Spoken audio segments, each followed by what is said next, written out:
कंठे यस्य विराजते गरलम् गंगाजलं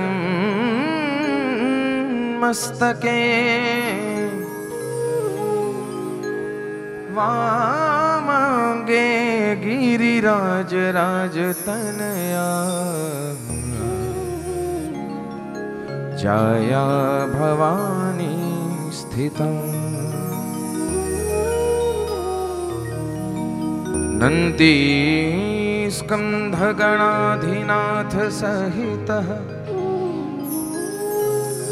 श्री केदारनाथ प्रभो केदारांचल संस्थिता हि सतत कुरया सदा मंगलम्।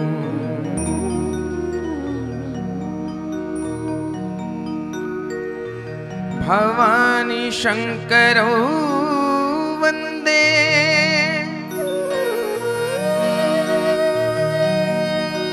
श्रद्धा विश्वास रूपिणो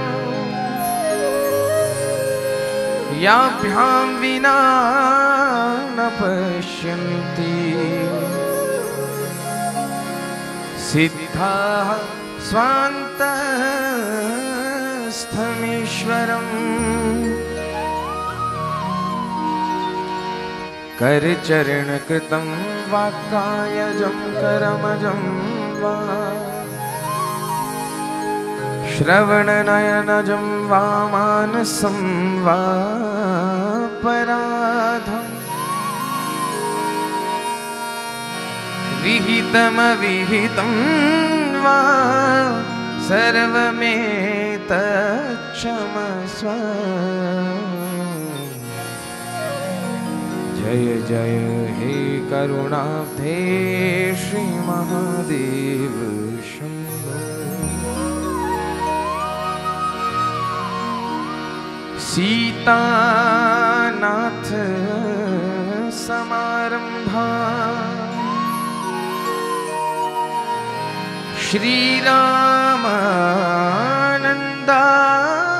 श्रीरामानन्दार्य मध्यमा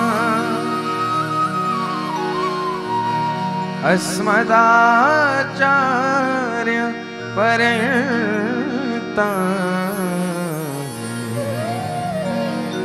वंदे श्री गुरु परंपरा। नीलाम्बुजश्यामलकोमलांगम् सीता समारोपितवामभागम् पाणौ महासायक चारुचापम् नमामि रामं रघुवंशनाथम्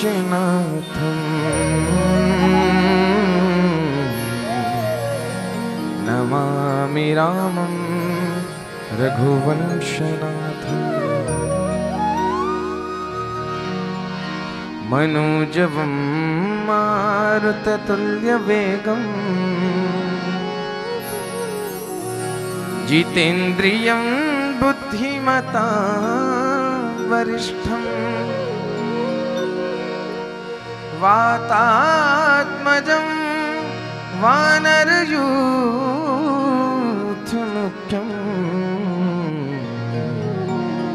श्रीरामदूतं शरणं प्रपद्ये। श्रीरामदूतं शरणं प्रपद्ये। आइए हनुमंत विराजिए कथा कहूँ मती अनुसार प्रेम सहित गादी धरूं, विराजिए पवन कुमार, विराजिए पवन।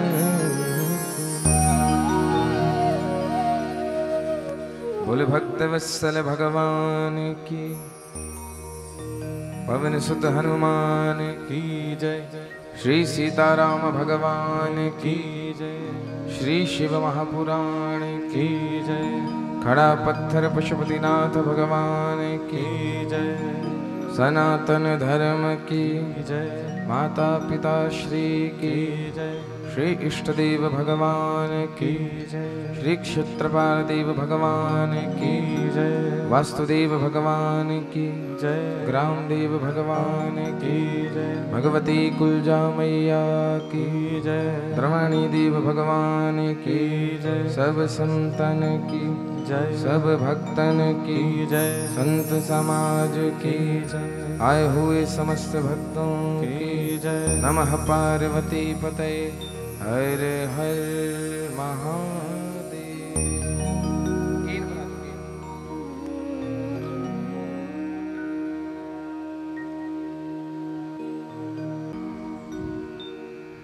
हरि शरणम हरि शरणम हरि शरणम। बोले भक्त वत्सल भगवान की जय। परम मंगलमय परात्पर अखिलेश्वर अकारण करुणा वरुणालय भक्तवांछित कल्पतरु मेरे भूत भावन औघड़दानी बाबा भूतेश्वर भोलेनाथ, भगवान शिव शंकर महादेव की वांगमय प्रतिमूर्ति श्री शिव महापुराण, प्राचीन शिव मंदिर कमेटी और गौरी कीर्तन मंडल के सहयोग से आप सभी माताओं बहनों बड़े भाइयों बुजुर्ग बच्चे सभी के प्रेम और आशीर्वाद के फलस्वरूप हम समस्त भक्तजनों को और हमें भगवान की परम पावनी भुवन भावनी कल्याण प्रदायिनी मोक्ष प्रदायिनी आनंद प्रदायिनी श्री शिव महापुराण की इस परम पवित्र कथा को कहने का और आप सभी को सुनने का परम सौभाग्य प्राप्त हुआ है।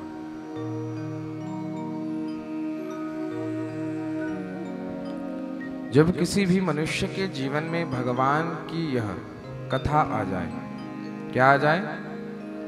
भगवान की कथा आ जाए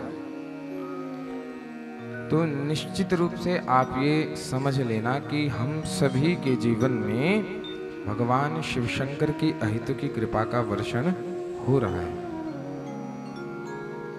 क्योंकि जब तक भगवान की कृपा नहीं होगी तब तक हमारे जीवन में उनकी यह परम पावनी कथा नहीं आ सकती।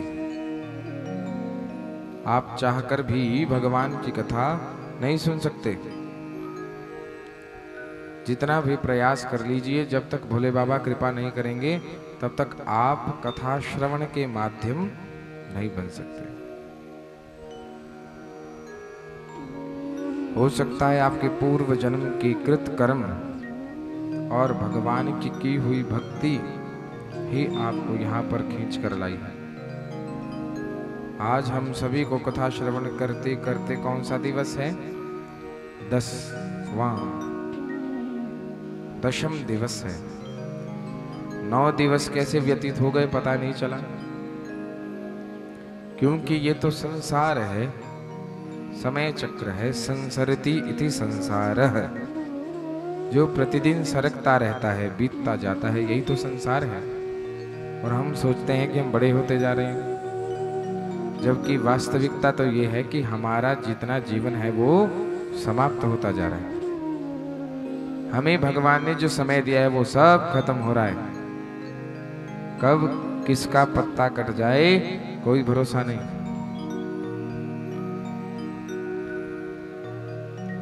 भगवान की भक्ति बिना प्रभु की कृपा से मिलने वाली नहीं है। हम प्रतिदिन गाते भी हैं और आपसे गवाते भी हैं, भक्ति स्वतंत्र सकल गुण खानी, बिनु हरि कृपा पाए नहीं प्राणी। जब तक नारायण की कृपा ना हो, भगवान भोलेनाथ की कृपा ना हो, आप भगवान की भक्ति को प्राप्त नहीं कर सकते। इसलिए आप बड़े प्रेम से भगवान की कथा सुन रहे हैं। ये भगवान की पुण्य भक्तिमयी कृपा आप सभी के ऊपर है। इसलिए आइए आज की कथा में हम सभी प्रवेश करें। उससे पूर्व जो महाशैव श्री रामचंद्र महाराज जी हैं, उनके पावन चरण कमलों का आश्रय लेकर हम उनसे प्रार्थना करें कि हम आपके इष्ट देव और आप जिनके इष्ट देव हैं, उनकी कथा में हम सरोभोर होने जा रहे हैं। क्या होने जा रहे हैं? सराभोर। इसलिए हे नाथ, आप भोलेनाथ के परम सेवक हैं और भोलेनाथ आपके परम सेवक हैं। इसलिए प्रार्थना ये करें कि हमारी ये शिव कथा हमारे जीवन में अमृत की तरह कार्य करे। किस तरह कार्य करे? अमृत की तरह। और ये कथा जीवन में तभी आ सकती है जब राम जी के अहित की कृपा होगी, क्योंकि भगवान शिव ने स्वयं कहा है कि मुझे प्राप्त करने के लिए पहले राम को प्रसन्न करना होगा। जब राम को प्रसन्न करोगे तभी मैं अति शीघ्रता से प्रसन्न होता हूँ, तभी मेरी अद्वितीय कथा आपके जीवन में उतरेगी। ये भगवान भोलेनाथ के वचन है। इसलिए आइए हम राम जी से ही प्रार्थना कर लेते हैं कि प्रभु आप ही कृपा करें ताकि थोड़ी बहुत कथा हमारे जीवन में उतर जाए। जो हम आज की कथा में प्रवेश जो करे रहे हैं वो राम जी के द्वारा ही हमें प्राप्त होगा। बिना राम जी की कृपा से शिव कथा में प्रवेश होने वाला नहीं है। इसलिए आइए सभी अपने अपने मोबाइल फोन छोड़ दें। जो भी मोबाइल चला रहे हैं सभी अपने अपने फोन छोड़ें और दोनों हाथ उठाकर प्रेम भाव से जरा महादेव की शरणागति लीजिए। बोलिए भक्तवत्सल भगवान की जय।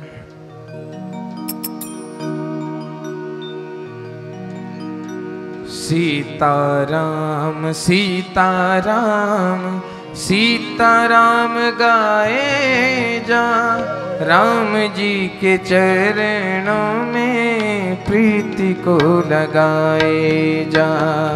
सीताराम सीताराम सीताराम गाए जा, राम जी के चरणों में प्रीति को लगाए जा। सीताराम सीताराम सीताराम गाए जा, राम जी के चरणों में प्रीति को लगाए जा। सीताराम के चरणों में प्रीति को लगाए जा। सीताराम सीताराम सीताराम गाए जा, राम जी के चरणों में प्रीति को लगाए जा।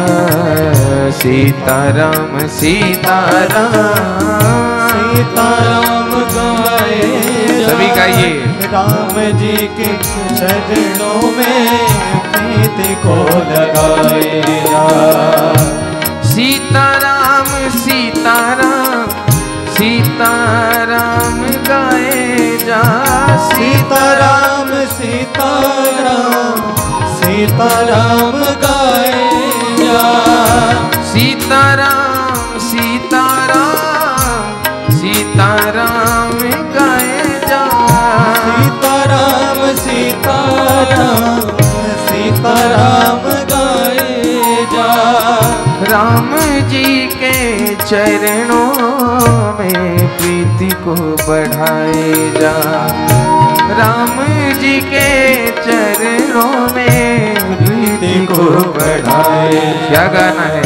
सीताराम सीताराम सीताराम गाए जा, राम जी के चरणों में प्रीति को बढ़ाए जा।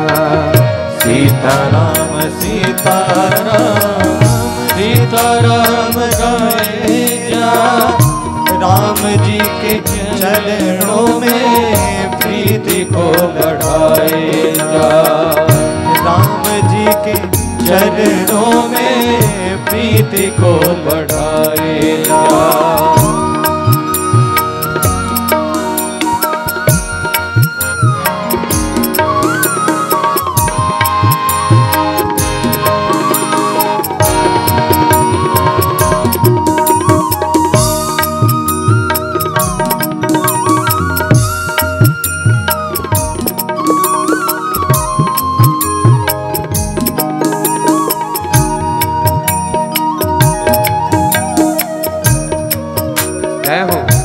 प्रेम भाव से ताली सेवा करते हुए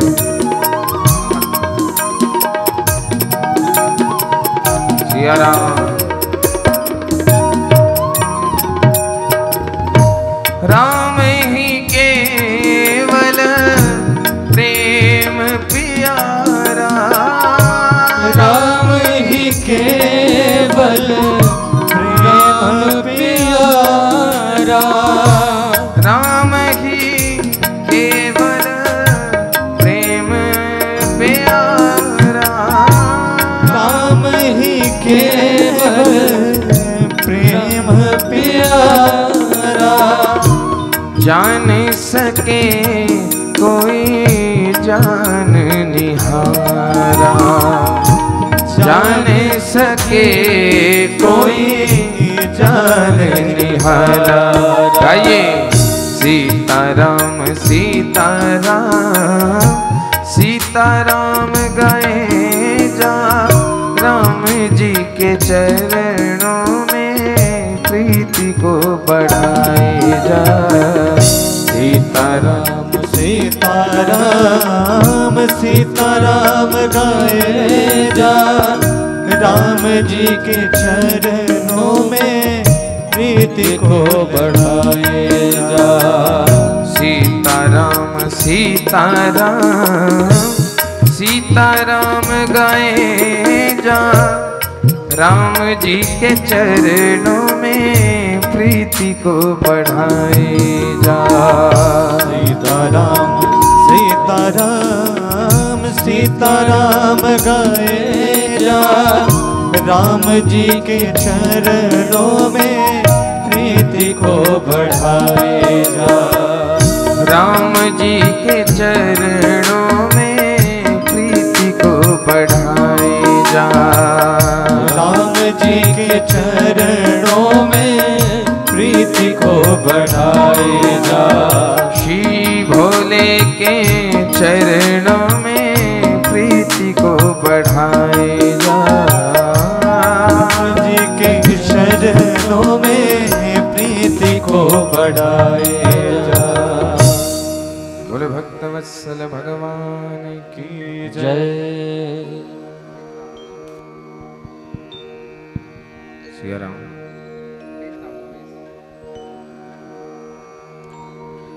हरि शरणम हरि शरणम हरि शरणम। तो बंधुओं, कल की कथा कहां पर विश्राम हुई थी? कहां पर? हाँ, और कौन सा प्रसंग सुना था हमने? कल हमने जलंधर वध की कथा सुनी थी। कौन सी कथा सुनी थी? जलंधर वध की। और साथ ही साथ वृंदा ने हमारे नारायण को श्राप दिया था। सुनी थी कथा कि नहीं सुनी थी? बोले भक्तवत्सल भगवान की।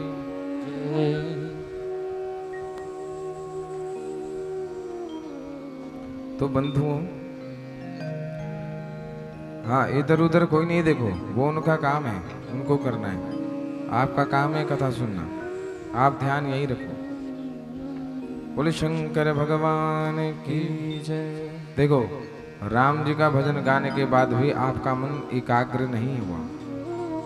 लगता है आपने प्रेम से नहीं पुकारा राम जी को, क्योंकि यदि पुकारा होता तो आपका मन एकाग्र होता।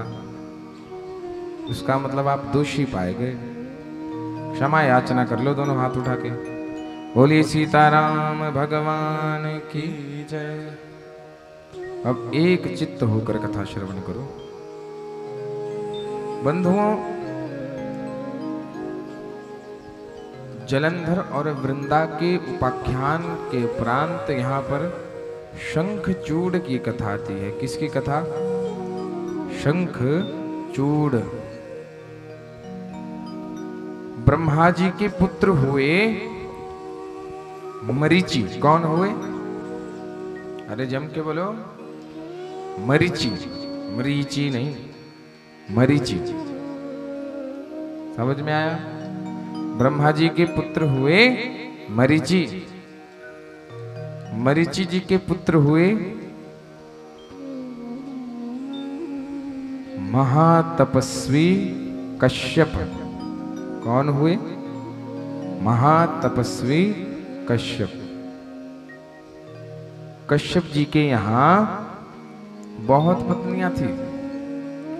पुराणों में तो वर्णन आता है कि उनकी मुख्य 60 पत्नियां थी। कितनी? 60।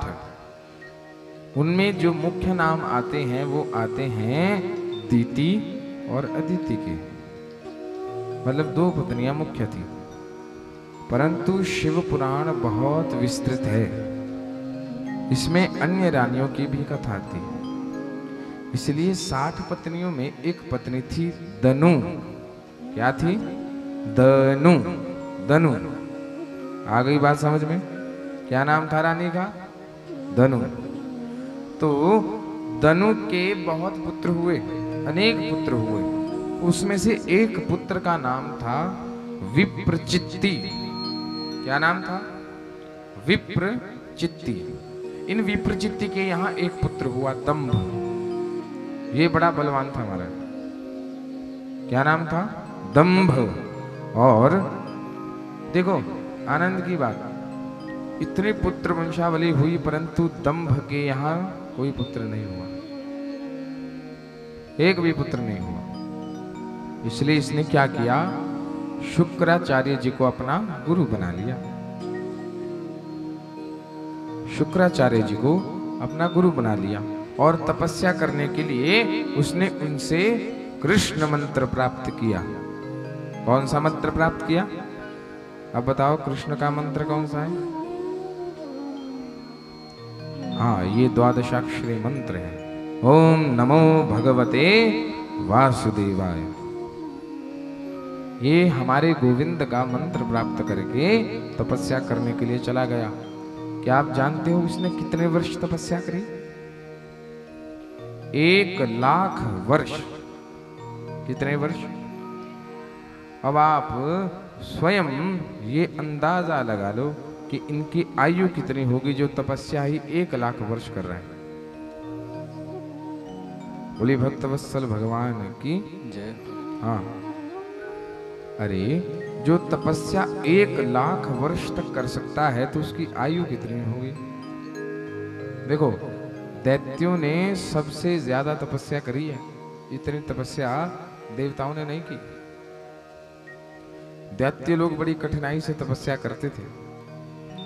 इसने भी बड़ी विकट तपस्या करी 1,00,000 वर्ष तक। और जब तपस्या की तो इस दैत्य के सिर से एक महाभयंकर तेज पुंज निकला जो त्रिलोकी को भस्म करने लगा, जलाने लगा। ध्यान से सुनना, इसकी तपस्या के प्रभाव से इसके सिर से एक भयंकर रुद्राग्नि के समान तेज पुंज निकला जो समस्त त्रिलोकी को जलाने लगा। अब सभी देवी देवताओं को चिंता हो गई कि यदि ये तेज पुंज स्वर्गलोक में आ गया तो ये हमें जलाकर भस्म कर देगा। ब्रह्मा जी के पास गए, ब्रह्मा जी से प्रार्थना की, हे ब्रह्मदेव, ये किस राक्षस की तपस्या का तेज पुंज आ रहा है? ब्रह्मा जी ने कहा, हम भी नहीं जानते, ये तो नारायण जानेंगे, इसलिए चलो उनके पास चलते हैं। तो ब्रह्मा जी सहित सभी देवी देवता भगवान विष्णु के पास चले गए। कहाँ चले गए? भगवान विष्णु के पास। भगवान विष्णु से प्रार्थना करी, हे नारायण, ये जो भी राक्षस तपस्या कर रहा है वो बड़ी विकट तपस्या कर रहा है और तपस्या कर भी आपकी ही राय, ऐसा हमें ज्ञात हुआ।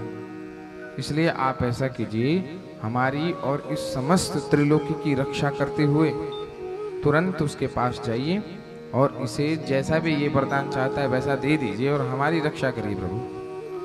विष्णु भगवान हंसे और हंसते हुए वहां से अंतर्धान हो गए। उस राक्षस के पास पहुंच गए। राक्षस का क्या नाम था? देखो भूल गए का था, अभी अभी 1 मिनट पहले बता के हटे इनको महाराज।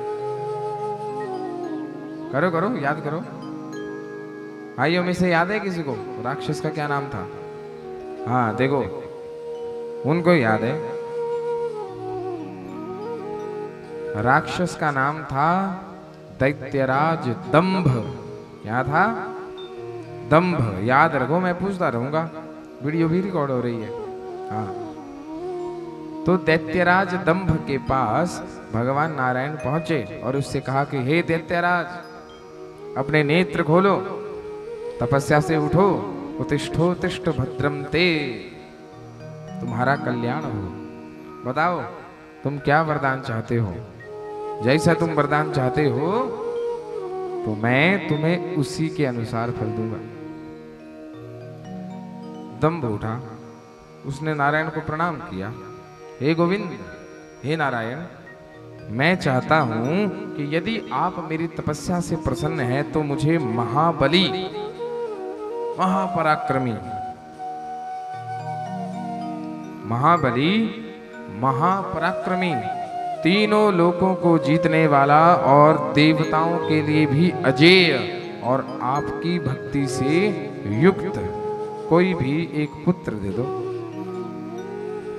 देखो, पुत्र प्राप्ति करने के लिए 1 लाख वर्ष तपस्या की, और पुत्र भी कैसा? जो सभी देवताओं से अजेय हो, जो महाबलवान, महापराक्रमी हो और आपकी भक्ति से उद्दीप्त हो, जो आपकी भक्ति भी करता हो, वो भी पुत्र चाहिए। भगवान नारायण ने थोड़ी देर सोचा, सोच विचार करके उन्होंने कह दिया तथास्तु। क्या कहा? तथास्तु।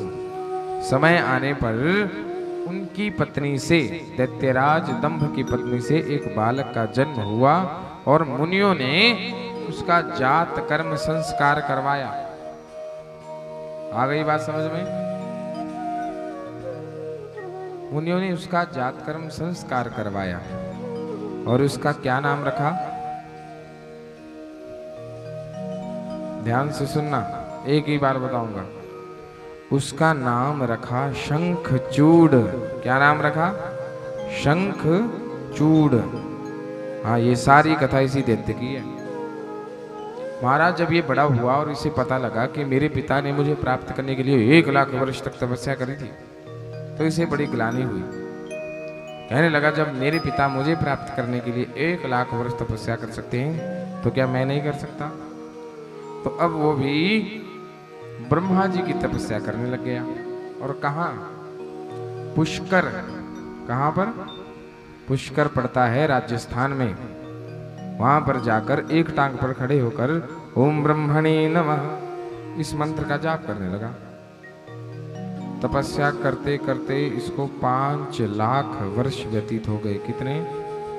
5 लाख। 5 लाख वर्ष इसने तपस्या की। ब्रह्मा जी बड़े प्रसन्न हो गए। ब्रह्मा जी आए, हे वत्स वरदान मांगो।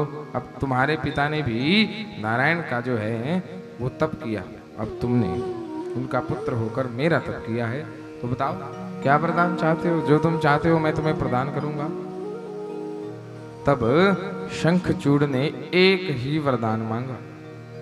शंखचूड़ ने ये वरदान मांगा कि हे ब्रह्मदेव, मैं ये वरदान चाहता हूं कि मुझे वे कभी भी कोई भी देवतागण जीत नहीं पाए। क्या वरदान मांगा? कि मुझे रण में कोई भी देवता जीत ना पाए।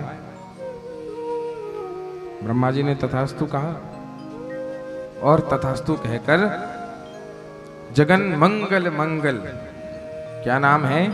जगन मंगल मंगल, ये एक कवच है। क्या है? कवच, जो भगवान श्री कृष्ण का कवच है। किसका कवच है? भगवान श्री कृष्ण का। इस कवच का क्या नाम है? जगन मंगल मंगल। क्या नाम है? जगन मंगल मंगल। ये कवच ब्रह्मा जी ने उस शंखचूड़ को प्रदान किया और कहा कि हे शंखचूड़, तुम बद्रीनाथ धाम जाओ, वहां पर एक सुंदरी है जिसका नाम है तुलसी। क्या नाम है? तुलसी। उससे विवाह कर लो। शंखचूड़ ने ब्रह्मा जी के चरणों में प्रणाम किया और वहां से तुरंत बद्रीनाथ चले गए। बद्रीनाथ जब गए तो तुलसी जी के साथ उनका संवाद हुआ, बातचीत हुई। उसी क्षण वहां ब्रह्मा जी आ गए और कहने लगे कि अरे, मैंने तुम्हें बातचीत करने के लिए नहीं बल्कि विवाह करने के लिए कहा था और तुम यहाँ आकर बातचीत करने लग गए हो। चलो जल्दी शीघ्र विवाह करो। और ब्रह्मा जी ने गांधर्व रीति से उनका विवाह करवा दिया। बोलो भक्तवत्सल भगवान की जय। ब्रह्मा जी ने शंखचूड़ और तुलसी का गांधर्व विधि से विवाह करा दिया। और जैसे ही उसका विवाह हुआ तो तदोपरांत उसने क्या किया कि समस्त देवताओं को जीत लिया। इंद्र पर आक्रमण करके उसे स्वर्ग से बाहर निकाल दिया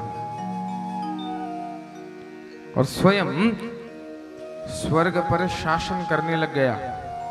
अब जब वो आज्ञा देता कि हे इंद्र, जाओ मुझे घड़े में भरकर पानी ले आओ, तब बेचारे इंद्र जाते हैं पानी लाने के लिए। क्या करें, सेवक है, लाना पड़ेगा।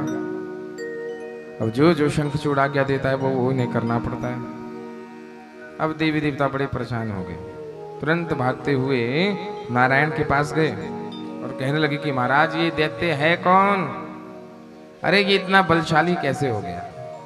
और देखो, भयंकर बात तो ये है कि इसने तपस्या करी है। तो इतना दुष्ट दैत्य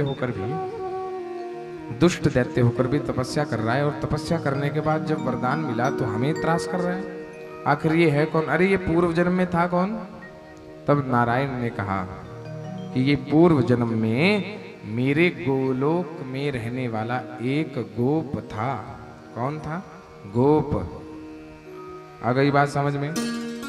हाँ, ये एक बार शिव माया से विमोहित हो गया था, और जब शिव माया से विमोहित हुआ तो राधा जी ने इसे दैत्य बन जाने का श्राप दे दिया। क्या बन जाने का श्राप दिया? दैत्य। तब यह गोविंद की शरण में गिर पड़ा। तब गोविंद ने कहा कि चिंता मत करो, जब भगवान रुद्र तुम्हारा संहार करेंगे तब तुम्हें मुक्ति प्राप्त हो जाएगी और पुनः तुम मेरे गोलोक धाम के वासी बनोगे। बोले भक्तवत्सल भगवान की जय हो। इसलिए आप सभी जाइए और भोलेनाथ की शरण में जाकर उनसे प्रार्थना करिए। अब सभी देवता गए भोले बाबा के पास, प्रार्थना करने लगे। वयम ते शरणापन्ना, वयम ते शरणापन्ना, रक्षस्मान् दुखितान् विभो। शंखचूडार्दितान् क्लिष्टान् सननाथान् परमेश्वरः। देखो कितनी सुंदर स्तुति की है भोले बाबा की। हे भोलेनाथ, हे त्रिपुरारी, हे भोले भंडारी। अरे हम सब देवता आपके दास हैं। क्या हैं? दास। और हम आपकी शरण में आए हैं। अरे इस शंखचूड़ दैत्य ने हमें बहुत परेशान कर दिया है। जहां देखता है हमसे काम करवाता रहता है। कभी बोलता है जल लाओ, कभी कहता है भोजन पकाओ। अरे हम देवता क्या भोजन पकाने के लिए रह गए? और वो भी आपके रहते हुए ये सब हो रहा है। आप ये कैसे स्वीकार कर सकते हैं भोलेनाथ? हम आपकी पावन चरण शरण ग्रहण कर रहे हैं। हमारी रक्षा करो भोले बाबा, हमारी रक्षा करो। अब जब ये कहा तब भोले बाबा देवताओं से कहने लगे कि अरे देवताओं, तुम्हें भी तो मैंने कुछ बल प्रदान किया है। क्या तुम इसको नहीं मार सकते? भोले बाबा ने जब ऐसा कहा तब देवता लोग बोले बोले नहीं महाराज, बोले हम इसे नहीं मार सकते। भगवान भोलेनाथ ने कहा क्यों नहीं मार सकते, तुम्हारे पास इतनी शक्तियां दी है मैंने। तब देवता कहने लगे कि इसका वध आपके द्वारा ही निश्चित किया गया है, हम जितना भी प्रयास कर ले ये मरने वाला नहीं है। कौन? शंखचूड़। शंखचूड़ दैत्य को भगवान रुद्र के हाथ में मरने का वरदान है। जब बहुत प्रार्थना की तब भोले बाबा ने कहा कोई बात नहीं, चिंता मत करो, मैं जाता हूं और शंखचूड़ के साथ युद्ध करता हूं, परंतु उससे पहले एक अवसर तो हर एक को देना चाहिए। क्या कहा? एक अवसर हर एक को देना चाहिए। अब अवसर देने के लिए उन्होंने अपने पुष्पदंत नामक एक गंधर्व गण को भेजा कि जाओ शंखचूड़ के पास जाओ और उससे समझाओ, थोड़ी बुद्धि दो कि अभी समय है, समझ जा बात को। सोचा समझ जाएगा इसलिए तो भेजा। पुष्पदंत जी ने बहुत समझाया, परंतु शंखचूड़ नहीं माना। जब नहीं माना तो पुष्पदंत जी वापस आ गए भोले बाबा के पास। सारा वृत्तांत सुना दिया कि हे भोलेनाथ, मैंने तो बहुत समझाने का प्रयत्न किया परंतु शंखचूड़ नहीं मान रहा है। शंखचूड़ ने तो ये तक समझा दिया कि देवताओं का राज्य उन्हें लौटा दो, इसलिए भोले बाबा तुम्हें कुछ नहीं करेंगे। लेकिन उस मूर्ख ने क्या कहा? बोला जब तक ये देवता लोग मेरे साथ युद्ध नहीं करते तब तक तो मैं इन्हें एक भी कण के बराबर इनका राज्य इन्हें वापस नहीं दूंगा, युद्ध करना होगा। जैसे ही भगवान भोलेनाथ ने ये सुना तो भोलेनाथ के गणों के मध्य और शंखचूड़ की सेना के सहित युद्ध प्रारंभ हो गया। और ये युद्ध कितने वर्षों तक चला है? 100 वर्षों तक। कितने वर्षों तक? 100 वर्षों तक ये युद्ध चला। युद्ध करते करते करते करते जब ये शंखचूड़ मर ही नहीं रहा था तो महादेव को क्रोध आ गया और उन्होंने त्रिशूल निकाल लिया। क्या निकाल लिया? त्रिशूल। बोले आज तो मैं इसका वध करके ही रहूंगा, क्योंकि त्रिशूल तो अमोघ है। जैसे ही त्रिशूल निकाला तो उसी क्षण आकाशवाणी हो गई। बोले भक्तवत्सल भगवान की आकाशवाणी हो गई।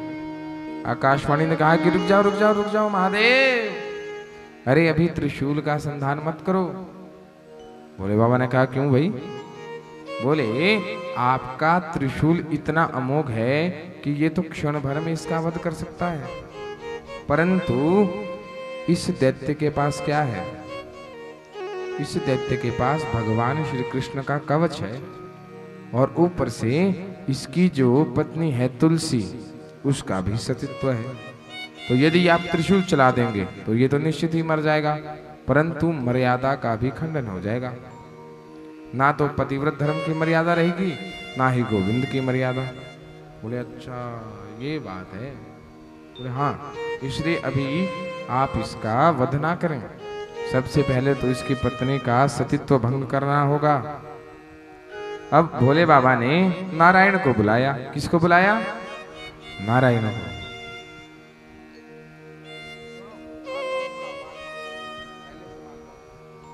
नारायण को जब बुलाया और नारायण वहां प्रकट हो गए। नारायण ने कहा कि हे भोले बाबा क्या आज्ञा है? भोलेनाथ ने कहा कि जाओ, सबसे पहले इस दुष्ट के पास क्या है? जो इसके पास कृष्ण का दिव्यमय कवच है, ब्राह्मण के वेश में जाकर पहले तो उसे छीनो। और दूसरा, इसकी पत्नी तुलसी का सतीत्व भंग करना पड़ेगा, तब जाकर ये राक्षस मरेगा, नहीं तो ये मरेगा ही नहीं। नारायण ने कहा जैसी आज्ञा महादेव। तुरंत नारायण ने क्या किया? एक ब्राह्मण का रूप बनाया। किसका रूप बनाया? ब्राह्मण का रूप बनाया और तुरंत पहुंच गए कहां?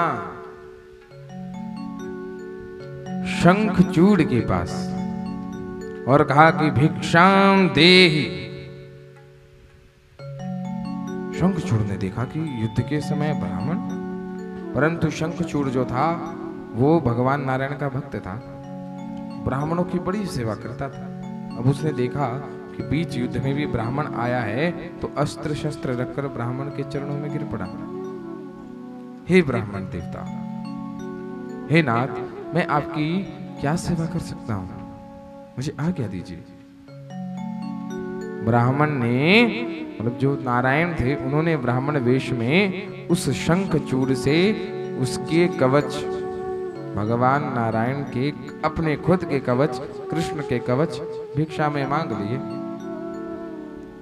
और उसने निसंकोच वो अपना कवच उन ब्राह्मण को दान दे दिया। बोली भक्तवत्सल भगवान की निसंकोच, बिना किसी प्रश्न किए हुए।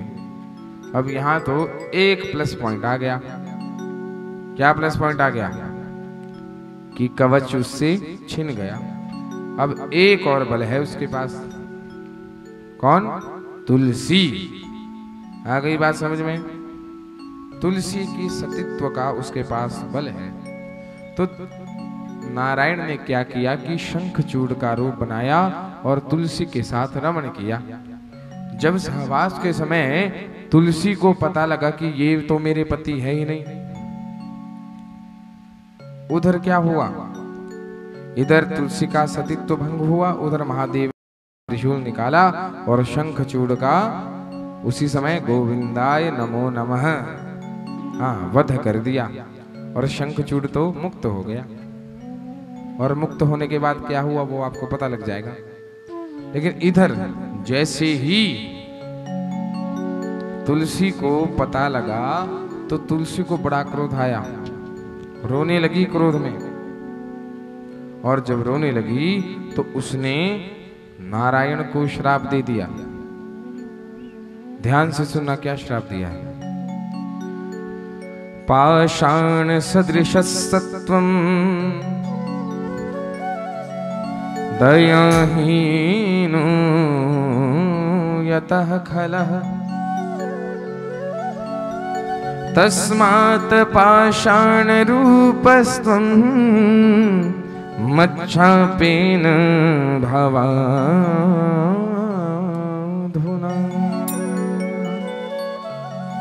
हे हरि, हे विष्णु, हे दैत्य शत्रु, अरे आपको तनिक भी लज्जा नहीं आई? आपने एक पतिव्रता स्त्री का पातिव्रत धर्म भंग किया है, वो भी केवल अपने देवताओं के स्वार्थ के लिए। अरे कैसे पापी हो तुम, स्वयं ही नियम बनाते हो और स्वयं ही तोड़ते जा रहे हो। अरे तुम्हारे जैसा कपटी तो आज तक संसार में कोई नहीं हुआ।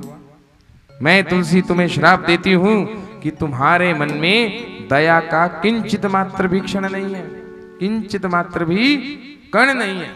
इसलिए मैं तुलसी तुम्हें श्राप देती हूं कि जैसे तुम्हारा हृदय कठोर है, पाषाण की तरह है, उसी प्रकार तुम भी पाषाण हो जाओ। क्या हो जाओ? पाषाण। जब ये श्राप दे दिया तो नारायण उसी क्षण पत्थर के रूप में हो गए। उसी क्षण अब तुलसी रोने लग गई, क्योंकि उसका सतीत्व भंग हो गया था। जैसे ही रोने लगी तो भगवान भोलेनाथ सभी देवी देवताओं सहित वहां पर प्रकट हो गए। जैसे ही प्रकट हुए तो तुलसी ने भोले बाबा के चरणों में प्रणाम किया और कहा कि हे तुलसी, तुमने पूर्व जन्म में तपस्या की थी, अरे उसी के प्रभाव से ही तो नारायण तुम्हें प्राप्त हुए हैं। इसमें नारायण का कोई दोष नहीं। तुमने स्वयं ब्रह्मा जी से ये प्रार्थना की थी, इसलिए तो तुम्हें नारायण से मिलना हुआ है। परंतु तुमने अब श्राप दिया है तो अब पाषाण तुमको बनना पड़ेगा। तुम ऐसा करो कि तुम अपनी इस देह को त्यागो। क्या कहा? हे तुलसी, तुम अपनी इस देह को त्यागो और दिव्य रूप धारण करके भगवान विष्णु के सहित उनके विष्णु लोक को चले जाओ। रही बात नारायण की, तो वे पाषाण तो बने ही रहेंगे, और जो तुम्हारी ये काया है, शरीर है, ये गंडकी नदी के रूप में परिवर्तित हो जाएगी। कौन सी नदी? अरे जम के बोलो। बोले भक्तवत्सल भगवान की जय। गंडकी नदी ये है नेपाल में। कहाँ है? हाँ, यहां गंडकी नदी बहती है। ये गंडकी नदी जो है ये साक्षात तुलसी का स्वरूप है। समझ में आया? ये तो रही तुलसी की कहानी। अब आई नारायण की। नारायण को जो श्राप दिया था कि आप पत्थर हो जाओगे, तो वो पत्थर क्या बना? शालिग्राम। बोलिए शालिग्राम भगवान की जय। भगवान भोलेनाथ ने कहा कि हे तुलसी, तुम्हारे शरीर से जो ये गंडकी नदी बनेगी, उसी प्रकार नारायण भी पाषाण के रूप में तुम्हारे भीतर स्थित रहेंगे। अरे तीखे दांत वाले भयंकर कीड़े उन शिलाओं को काट काट कर उसमें चक्र का निर्माण करेंगे। क्या निर्माण करेंगे? चक्र और छिद्र का निर्माण करेंगे। उन भयंकर कीटों के द्वारा छिद्र की गई हुई शिला क्या कहलाएगी? शालिग्राम।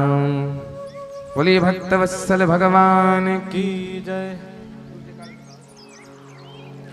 शालिग्राम कहलाएगी।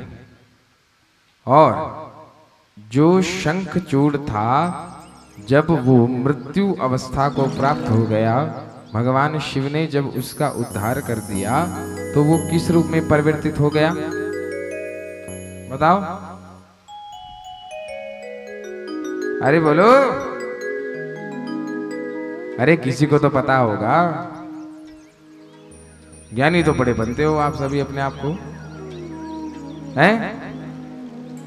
बड़े पंडित बनते हो, और यही पता नहीं कि बाद में शंख की उत्पत्ति कैसे हुई थी। अरे यही शंखचूड़ दैत्य मरकर बाद में क्या हुआ? शंख। आ गई बात समझ में? शंखचूड़ हुआ शंख, तुलसी हुई गंडकी नदी, और भगवान विष्णु हुए शालिग्राम। अब ध्यान से सुनो, शिव महापुराण में ये लिखा है कि जो भी शंख से, ध्यान से सुनना, जो भी शंख से तुलसी के पत्ते को अलग करेगा, वो करोड़ों जन्मों तक नरक में गिरा रहेगा। कहाँ गिरा रहेगा? नरक में। इसलिए जो तुलसी के पत्ते को शंख और शालिग्राम से अलग करता है, वो नरकगामी होता है। और तो और शालिग्राम, तुलसी और शंख, यदि इन तीनों को कोई एक स्थान पर प्रेम से रखेगा, तो उस पर नारायण की अहितुकी कृपा बरसती है। ये नारायण ने स्वयं कहा है। आ गई बात समझ में? नारायण हमारा कल्याण करने के लिए, हम सभी भक्तों का कल्याण करने के लिए निराकार रूप में भी प्रकट हो गए। दूसरे दिन की कथा में मैंने आपको बताया था कि भगवान के निराकार स्वरूप के कौन कौन से दर्शन हम सबको करने के लिए मिलते हैं, बताओ। हाँ, एक शिवलिंग और दूसरा शालिग्राम। आ गई बात समझ में? केवल दो, नारायण और भोलेनाथ, दो ही ऐसे हैं जिनके निराकार स्वरूप में भी उनके पूजन किया जाता है। जो भी देखो, शंख से भी कभी तुलसी को अलग मत करना। कई लोग क्या करते हैं, मैंने स्वयं भी देखा है, शंख उल्टा करके रखना चाहिए, हम रखते हैं ऐसे, लेकिन उसका मुख ऊपर की तरफ, उसमें जल भर के रखना चाहिए। स्कंद महापुराण में कहा गया है कि जो भी शंख को खाली रखता है, ध्यान से सुनना, जो भी शंख को खाली रखता है, उसके घर में संतान बाधा होती है। क्या होती है? संतान बाधा।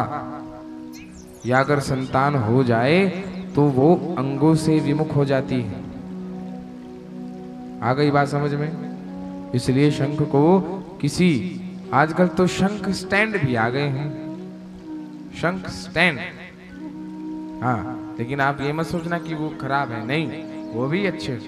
उसके ऊपर शंख महाराज को रखो, लेकिन उल्टा करके उसमें जल भर के हमेशा रखो, और उसके बीच में एक तुलसी का पत्र अवश्य रखना चाहिए। अरे अगर कोई तोतला भी बोलता है ना, तोतला, 1 साल तक यदि उस शंख का जल उसे पिलाया जाए तो वो जो तोतला बोलता है वो भी बिल्कुल सही बोलने लग जाएगा।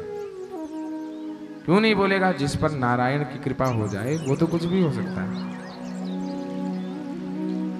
मूकम करोति वाचालम पंगुम लंघ्यते गिरिम, अरे यत् कृपातमहं वंदे परमानंद माधवम। अरे जिस पर नारायण की कृपा हो जाए उसका तो कुछ भी हो सकता है।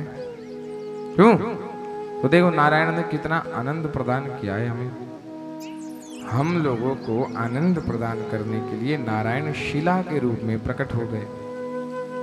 वो हरि भगवान भी शिला के रूप में प्रकट हो गए। और किस नाम से प्रसिद्ध हुए? शालग्राम। तो आइए आगे की कथा सुनने से पूर्व हम भगवान नारायण के पाद पद्मों में कुछ भाव अर्पित करते हैं। बोलिए भक्तवत्सल भगवान की जय। सभी प्रेम भाव से गाइएगा। जय जय नारायण हरि हरि, जय जय नारायण हरि हरि, जय जय नारायण नारायण हरि हरि, जय नारायण नारायण हरि हरि। ऐसे नहीं, दोनों हाथ ऊपर उठा के। हाँ, जिना दे हाथ उत्ते उना दे जाकर पाग सुते। हाँ, बड़ी प्रसिद्ध कहावत है आपके यहाँ। और जिना दे हाथ थल्ले उना दे कख भी नहीं पल्ले। आ गई बात समझ में? दोनों हाथ उठा के जरा नारायण का ध्यान करते हुए। जय जय नारायण नारायण हरि हरि, नारायण नारायण हरि हरि, स्वामी नारायण नारायण हरि हरि, स्वामी नारायण नारायण हरि हरि। जय जय नारायण नारायण हरि हरि, नारायण नारायण हरि हरि, स्वामी नारायण नारायण हरि हरि, स्वामी नारायण नारायण हरि हरि। तेरी लीला तेरी लीला तेरी लीला प्रभु है न्यारी न्यारी हरि हरि। तेरी लीला सबसे न्यारी न्यारी हरि हरि। तेरी महिमा तेरी महिमा तेरी महिमा प्रभु है प्यारी प्यारी हरि हरि। तेरी महिमा प्रभु है प्यारी प्यारी हरि हरि। जय जय नारायण नारायण हरि हरि, जय जय नारायण नारायण हरि हरि, स्वामी नारायण नारायण हरि हरि, स्वामी नारायण नारायण। सभी भाव से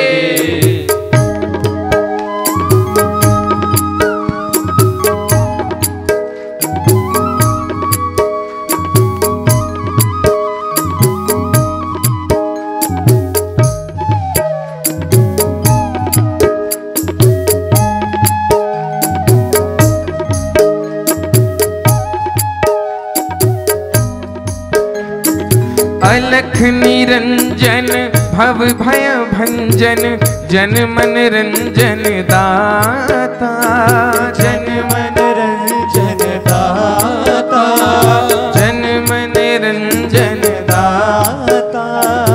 अलख निरंजन भव भय भंजन जन मन रंजन दाता, जन मन रंजन दाता, जन मन रंजन दाता। हमें शरण दो अपनी चरण में कर निर्भय जग त्राता, कर निर्भय जग त्राता, कर निर्भय जग त्राता। तूने लाखों की नैया तारी तारी हरि हरि। जय जय नारायण नारायण हरि हरि, जय जय नारायण नारायण हरि हरि, स्वामी नारायण नारायण हरि हरि, स्वामी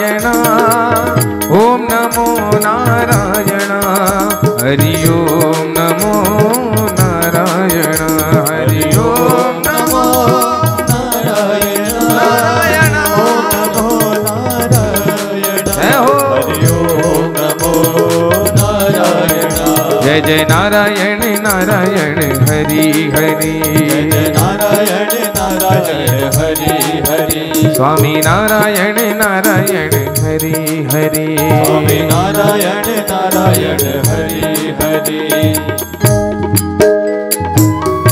जय हो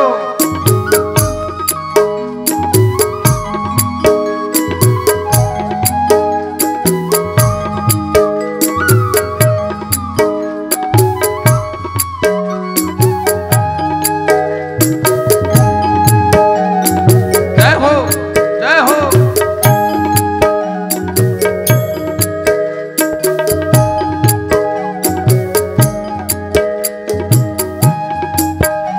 दोनों हाथ उठा के जरा प्रभु के नाम का पारस जो छू ले वो हो जाए सोना हो जाए सोना गाइए वो हो जाए सोना प्रभु के नाम का पारस जो छू ले वो हो जाए सोना वो हो जाए सोना वो हो जाए सोना दो अक्षर का शब्द हरि है लेकिन बड़ा सलोना लेकिन बड़ा सलो हरि बोल लेकिन बड़ा सलो दोनों हाथ उठा के दो अक्षर का शब्द हरि है लेकिन बड़ा सलोना लेकिन बड़ा सलोना लेकिन बड़ा सलोना उसने संकट टाले भारी भारी हरि हरि जय जय नारायण नारायण हरि हरि स्वामी नारायण नारायण हरि हरि जय जय नारायण नारायण हरि हरि स्वामी नारायण प्रेम भाव से हरि हरि हरि ओम नमो नारायण ओम नमो नारायण हरि ओम नमो नारायण हरि ओम नमो नमो नारायण जय हो नमो नारायण हरि ओम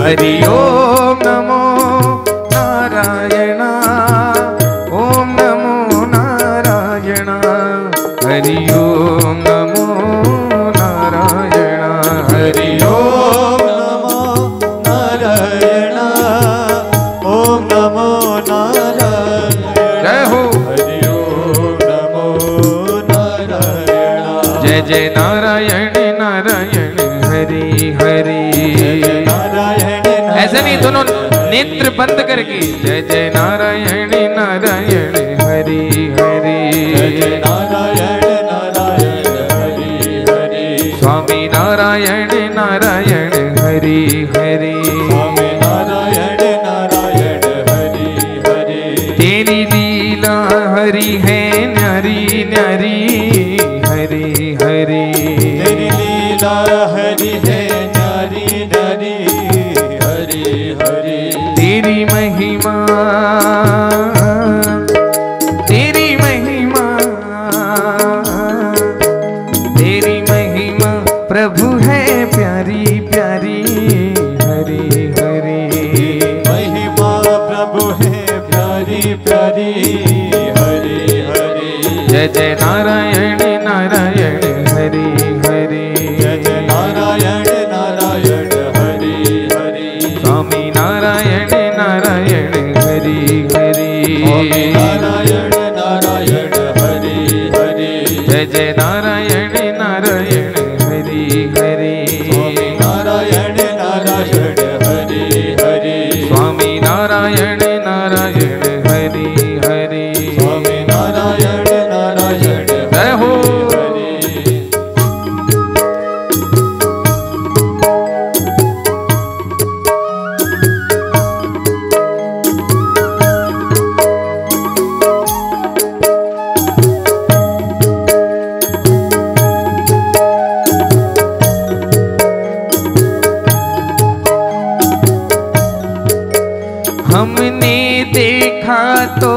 यही लगा,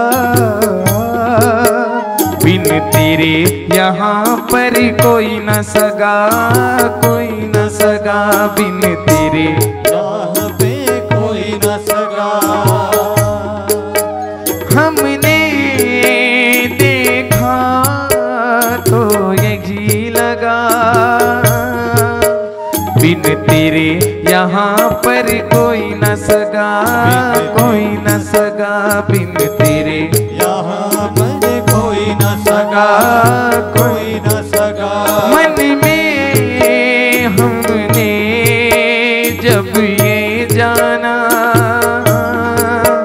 एक तू ही है मेरा ही सगा, मेरा ही सगा, एक तू ही है मेरा सगा, मेरा सगा। हो तूने लाखों की नैया तारी तारी, हरि हरि जय जय नारायण नारायण हरि हरि, जय जय नारायण नारायण हरि हरि। स्वामी नारायण नारायण हरि हरि, स्वामी नारायण नारायण हरि हरि। तेरी लीला प्रभु है प्यारी प्यारी, हरि हरि। लीला प्रभु गाइए भाव से, ताली सेवा करते हुए यहाँ वाले भी। तेरी महिमा, तेरी महिमा,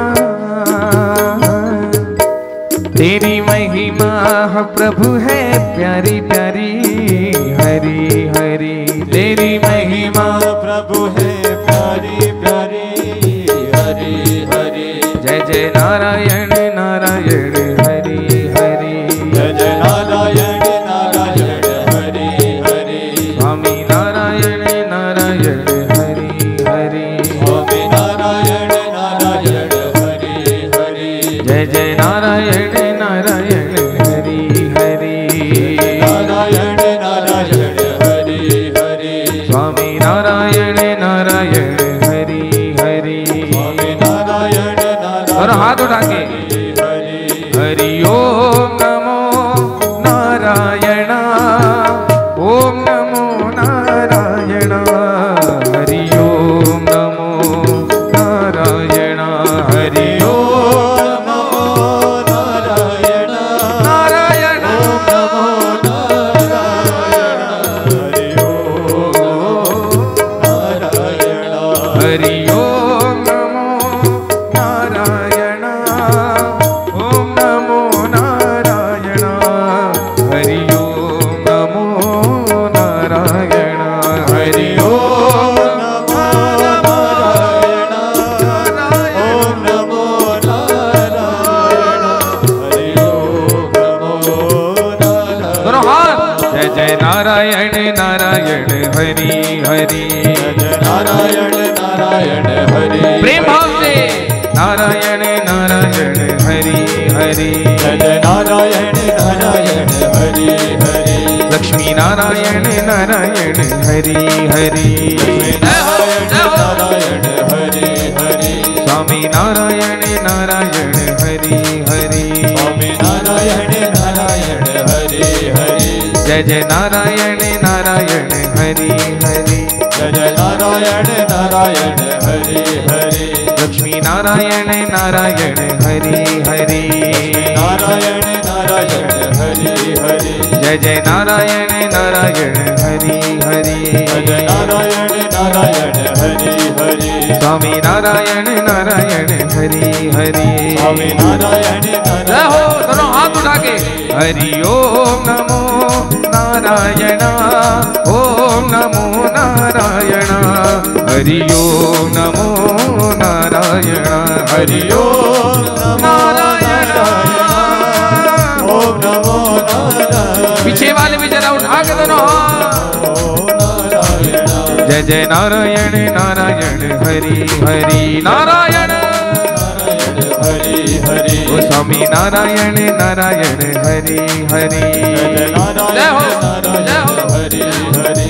जय जय नारायण नारायण हरि हरि, जय जय नारायण नारायण हरि हरि। स्वामी नारायण नारायण हरि हरि, स्वामी नारायण नारायण हरि हरि। ओ लक्ष्मी नारायण